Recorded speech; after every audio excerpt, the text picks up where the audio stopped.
Praise the Lord. ஆண்டவர் ரட்சகருமாக இயேசு கிறிஸ்துவின் நாமத்தில் உங்களை வாழ்த்துக்கிறேன். சந்தோஷமா இருக்கிறீங்களா? கர்த்தர் உங்க கூட இருக்கிறாரா?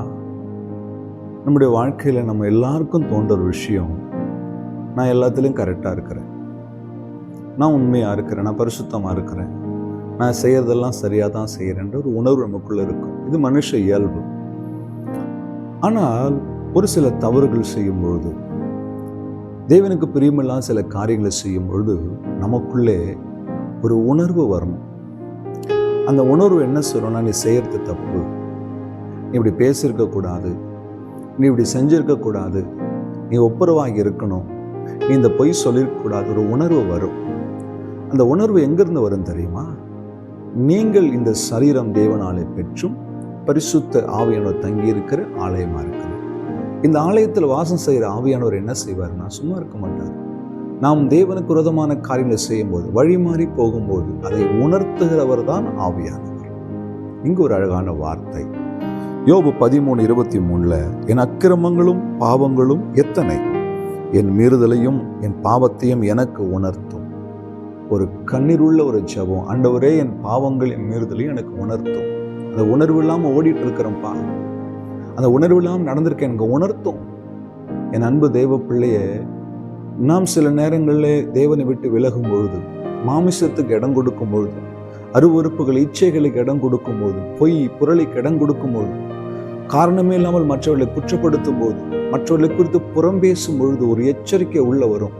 இது தப்பு, இது செய்யக்கூடாது, இந்த காரியம் உனக்குரியது அல்ல, இது தேவன் வெறுக்கிற காரியம் என்ற ஒரு உணர்வு வரும். அந்த உணர்வு வந்தாதான் நீங்க சரியா கர்த்தரோடு கூட பிரயாணம் பண்ணீங்கன்னு அர்த்தம். எல்லாம் நான் பண்றதெல்லாம் கரெக்டு தான், எனக்கு எல்லாம் தெரியும், எனக்கு யாரும் சொல்ல தேவையில்லை, அவங்க அப்படி பேசினாங்க நான் பேசினேன், அவங்க செஞ்சாங்க நான் செஞ்சேன், இதில் என்ன தப்பு இருக்குது, இப்படி ஆர்கியூமெண்ட் பண்ணீங்கன்னா உங்களை போல பரிதாபத்துக்குரியவங்க யாரும் கிடையாது, கைவிடப்பட்டுருவீங்க.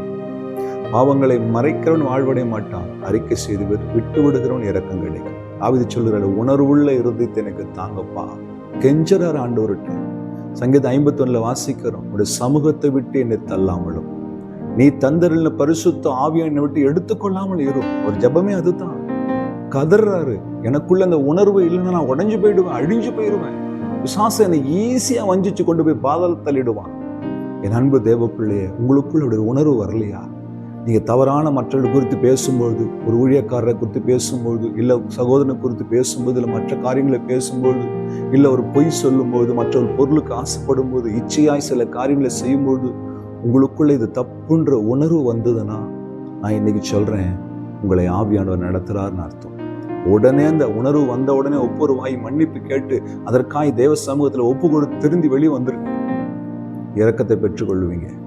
அந்த உணர்வு வரலன்னா, ஏன் அந்த உணர்வு எனக்கு உள்ள இல்லை, ஏன் நான் உணர்த்தப்படலைன்னா, ஆவியானவர் என்னை விட்டு விலக்கு விட்டார் என்று அர்த்தம்.